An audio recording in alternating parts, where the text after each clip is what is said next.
The Children's Shakespeare by Edith Nesbit. Read by Dennis Sayers. Cymbeline. Cymbeline was the king of Britain. He had 3 children. The 2 sons were stolen away from him when they were quite little children, and he was left with only 1 daughter, Imogen.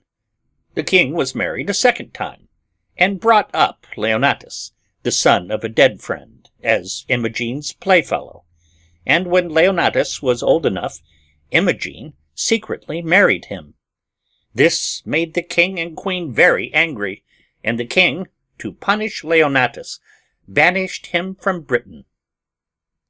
Poor Imogen was nearly heartbroken at parting from Leonatus, and he was not less unhappy, for they were not only lovers and husband and wife, but they had been friends and comrades ever since they were quite little children. With many tears and kisses they said good-bye. They promised never to forget each other, and that they would never care for anyone else as long as they lived. "This diamond was my mother's love," said Imogen. "Take it, my heart, and keep it as long as you love me." "Sweetest, fairest," answered Leonatus, "wear this bracelet for my sake." "Ah," cried Imogen, weeping, "when shall we meet again?" And while they were still in each other's arms, the king came in, and Leonatus had to leave without more farewell. When he was come to Rome, where he had gone to stay with an old friend of his father's, he spent his days still in thinking of his dear Imogen, and his nights in dreaming of her. One day, at a feast, some Italian and French noblemen were talking of their sweethearts, and swearing that they were the most faithful and honorable ladies in the world, and a Frenchman reminded Leonatus how he had said many times that his wife Imogen was more fair, wise, and constant than any of the rest of the ladies in France. "I say so still," said Leonatus. "She is not so good but that she would deceive," said Iachimo, one of the Italian nobles. "She never would deceive," said Leonatus. "I wager," said Iachimo, "that if I go to Britain I can persuade your wife to do whatever I wish, even if it should be against your wishes." "That you will never do," said Leonatus. "I wager this ring upon my finger," which was the very ring Imogen had given him at parting, "that my wife will keep all vows to me, and that you will never persuade her to do otherwise." So Iachimo wagered half his estate against the ring on Leonatus's finger, and started forthwith to Britain with a letter of introduction to Leonatus's wife. When he reached there he was received with all kindness, but he was still determined to win his wager. He told Imogen that her husband thought no more of her, and went on to tell many cruel lies about him. Imogen listened at first, but presently perceived what a wicked person Iachimo was, and ordered him to leave her. Then he said, "Pardon me, fair lady, all that I have said is untrue. I only told you this to see whether you would believe me, or whether you were as much to be trusted as your husband thinks. Will you forgive me?" "I forgive you freely," said Imogen. "Then," went on Iachimo, "perhaps you will prove it by taking charge of a trunk containing a number of jewels which your husband and I and some other gentlemen have bought as a present for the Emperor of Rome." "I will indeed," said Imogen, "do anything for my husband and a friend of my husband's. Have the jewels sent into my room, and I will take care of them." "It is only for one night," said Iachimo, "for I leave Britain again tomorrow." So the trunk was carried into Imogen's room, and that night she went to bed and to sleep. When she was fast asleep, the lid of the trunk opened, and a man got out. It was Giacomo. The story about the jewels was as untrue as the rest of the things he had said. He had only wished to get into her room to win his wicked wager. He looked about him and noticed the furniture, and then crept to the side of the bed where Imogen was asleep, and took from her arm the gold bracelet which had been the parting gift of her husband. Then he crept back to the trunk, and next morning sailed for Rome. When he met Leonatus, he said, "I have been to Britain, and I have won the wager, for your wife no longer thinks about you. She stayed talking with me all one night in her room, which is hung with tapestry and has a carved chimney-piece and silver andirons in the shape of 2 winking cupids. I do not believe she has forgotten me. I do not believe she stayed talking with you in her room. You have heard her room described by the servant." "Ah," said Giacomo, "but she gave me this bracelet. She took it from her arm. I see her yet. Her pretty action did outsell her gift, and yet enriched it too. She gave it me, and said she prized it once." "Take the ring," cried Leonatus. "You have won, and you might have won my life as well, for I care nothing for it now I know my lady has forgotten me." And mad with anger, he wrote letters to Britain to his old servant Pisanio, ordering him to take Imogen to Milford Haven and to murder her, because she had forgotten him and given away his gift. At the same time he wrote to Imogen herself, telling her to go with Pisanio, his old servant, to Milford Haven, and that he, her husband, would be there to meet her.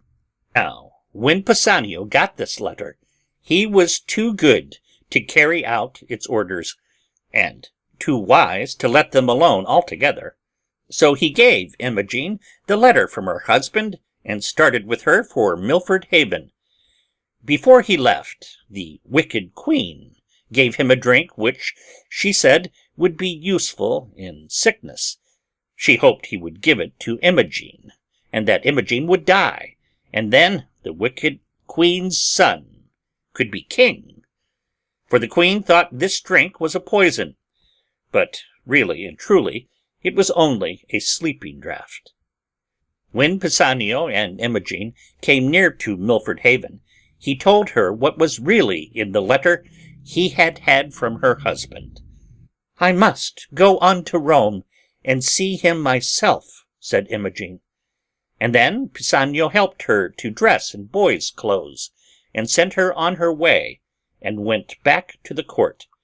Before he went, he gave her the drink he had had from the queen. Imogen went on, getting more and more tired, and at last came to a cave. Someone seemed to live there, but no one was in just then. So she went in, and as she was almost dying of hunger, she took some food she saw there, and had just done so when an old man and 2 boys came into the cave. She was very much frightened when she saw them, for she thought that they would be angry with her for taking their food, though she had meant to leave money for it on the table. But, to her surprise, they welcomed her kindly. She looked very pretty in her boy's clothes, and her face was good as well as pretty. "You shall be our brother," said both the boys, and so she stayed with them, and helped them to cook the food, and make things comfortable. But one day, when the old man, whose name was Belarius, was out hunting with the 2 boys, Imogen felt ill, and thought she would try the medicine Pisanio had given her. So she took it, and at once became like a dead creature, so that when Belarius and the boys came back from hunting, they thought she was dead, and with many tears and funeral songs they carried her away and laid her in the wood, covered with flowers. They sang sweet songs to her, and strewed flowers on her, pale primroses, and the azure harebell, and eglantine, and furred moss, and went away sorrowful. No sooner had they gone than Imogen awoke, and not knowing how she came there, nor where she was, went wandering through the wood. Now, while Imogen had been living in the cave, the Romans had decided to attack Britain, and their army had come over, and with them Leonatus, who had grown sorry for his wickedness against Imogen, so had come back not to fight with the Romans against Britain, but with the Britons against Rome. So, as Imogen wandered alone, she met with Lucius, the Roman general, and took service with him as his page. When the battle was fought between the Romans and the Britons, Belarius and his 2 boys fought for their own country, and Leonatus, disguised as a British peasant, fought beside them. The Romans had taken Cymbeline prisoner, and old Belarius, with his sons and Leonatus, bravely rescued the king. Then the Britons won the battle, and among the prisoners brought before the king were Lucius, with Imogen, Iachimo, and Leonatus, who had put on the uniform of a Roman soldier. He was tired of his life since he had cruelly ordered his wife to be killed, and he hoped that, as a Roman soldier, he would be put to death. When they were brought before the king, Lucius spoke out. "A Roman with a Roman's heart can suffer," he said. "If I must die, so be it. This one thing only will I entreat. My boy, a Briton born, let him be ransomed. Never master had a page so kind, so duteous, diligent, true. He has done no Briton harm, though he has served a Roman. Save him, sir." Then Cymbeline looked on the page, who was his own daughter, Imogen in disguise, and though he did not recognize her, he felt such a kindness that he not only spared the boy's life, but he said, "He shall have any boon he likes to ask of me, even though he ask a prisoner, the noblest taken." Then Imogen said, "The boon I ask is that this gentleman shall say from whom he got the ring he has on his finger." And she pointed to Iachimo. "Speak," said Cymbeline, "how did you get that diamond?" Then Iachimo told the whole truth of his villainy. At this Leonatus was unable to contain himself, and casting aside all thought of disguise, he came forward, cursing himself for his folly, and having believed Iachimo's lying story, and calling again and again on his wife, whom he believed dead. "Oh, Imogen, my love, my life!" he cried. "Oh, Imogen!" Then Imogen, forgetting she was disguised, cried out, "Peace, my lord! Here! Here!" Leonatus turned to strike the forward page, who thus interfered in his great trouble, and then he saw that it was his wife, Imogen, and they fell into each other's arms. The king was so glad to see his dear daughter again, and so grateful to the man who had rescued him, whom he now found to be Leonatus, that he gave his blessing on their marriage, and he turned to Belarius and the 2 boys. Now Belarius spoke. "I am your old servant Belarius. You accused me of treason when I had only been loyal to you, and to be doubted made me disloyal.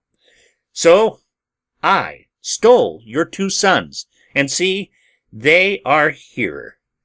And he brought forward the 2 boys, who had sworn to be brothers to Imogen when they thought she was a boy like themselves. The wicked queen was dead of some of her own poisons, and the king, with his 3 children about him, lived to a happy old age. So the wicked were punished, and the good and true lived happy ever after. So may the wicked suffer, and honest folk prosper, till the world's end.